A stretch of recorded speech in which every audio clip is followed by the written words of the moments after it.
Hi, everyone. Thanks for downloading the Money Girl podcast.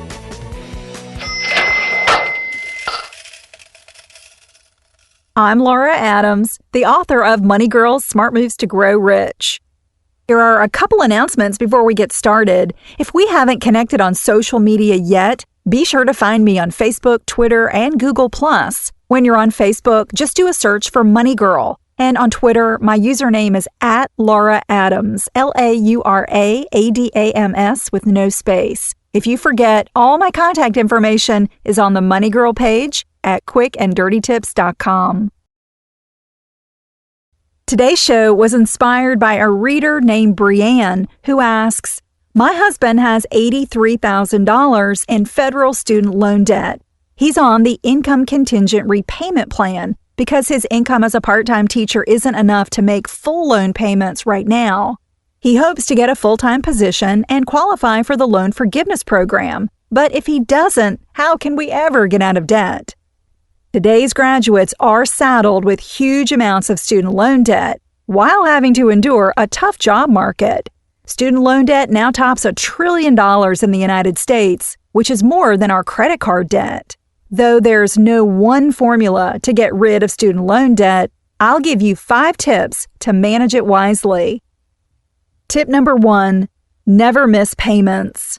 Many people don't realize that student loans are a different breed of debt because they're like a cockroach built to survive. You typically can't shake a student loan, even by declaring bankruptcy. The government and private lenders can sue you at any time to collect defaulted student loans, plus charge you collection fees, court costs, and attorney fees.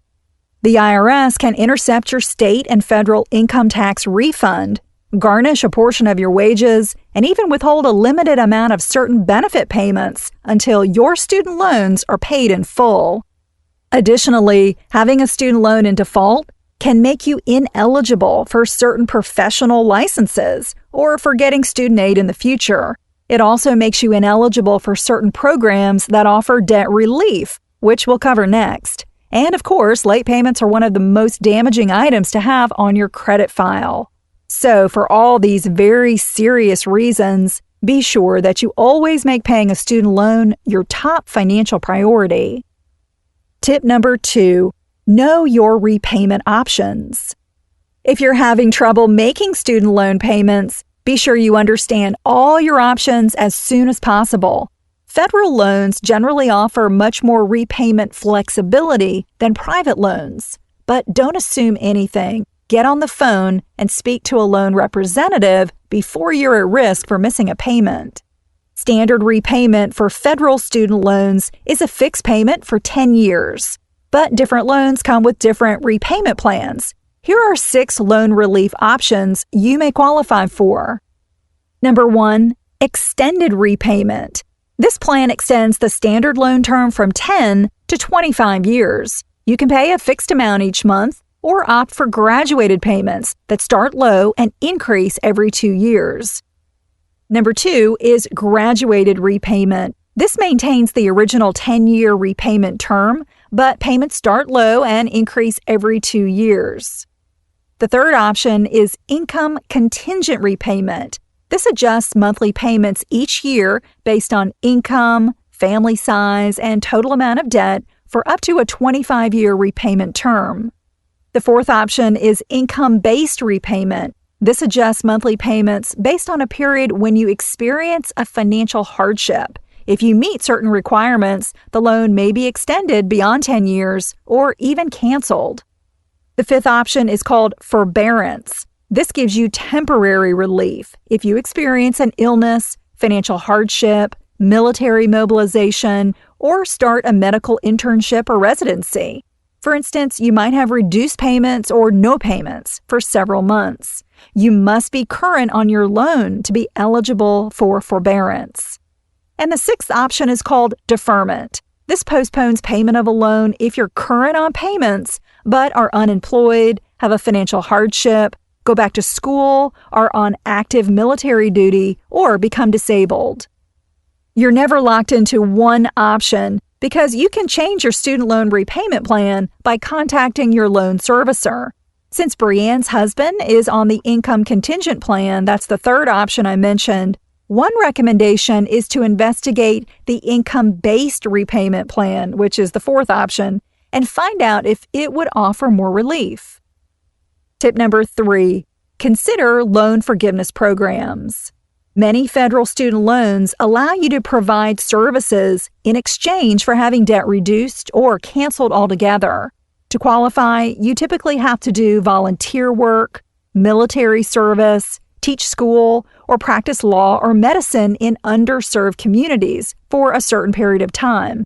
For instance, Peace Corps volunteers can have certain types of federal loans deferred or canceled up to 70% in total. As Brianne mentioned, becoming a full-time teacher can make you eligible for student loan forgiveness. For instance, if you teach in an elementary or secondary school that serves low-income or disabled students. The U.S. Department of Education maintains a database called the Teacher Cancellation Low-Income Directory, which is a list of schools where teachers qualify for loan cancellation.